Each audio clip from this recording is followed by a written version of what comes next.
video introduction for you about the readings for Tuesday. Tuesday, the main reading is going to be from the New Economics Foundation. It's called A New Social Settlement for People and the Planet, Understanding the Links Between Social Justice and Sustainability. I'll also ask you to read a very short piece on the history of environmental justice in 5 minutes. The major thing I want you to do is to focus on this larger paper. If you think about the goals of social justice and environmental sustainability, many people say that they're intertwined, that they're connected. This reading examines why they're linked and how they affect one another. From there, it goes on to describe implications for practice and for policy. So I want you to keep in mind 3 questions that are associated with these issues as you do the reading.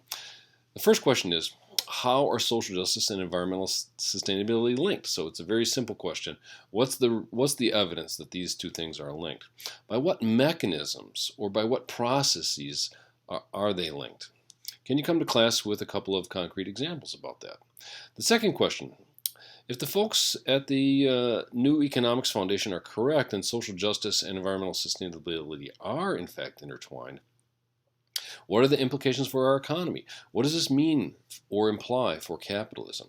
And can you think of a concrete example or 2 that grows from these implications? And the third question then is, to what extent do you think the recommendations that they've got in the article for collective action will be embraced by our current political system or our political context here in the United States?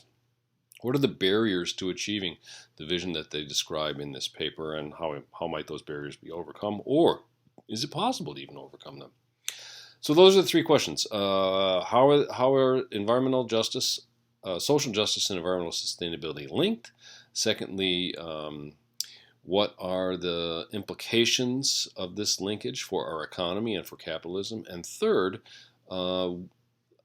moving ahead with the recommendations that they suggest, is it possible to do that in the current political context that we've got, and what are the barriers associated with doing so? And then finally, just take a quick look at the short description of the history of environmental sustainability or environmental justice. I look forward to talking with you about these things on Tuesday. Bye from New Orleans.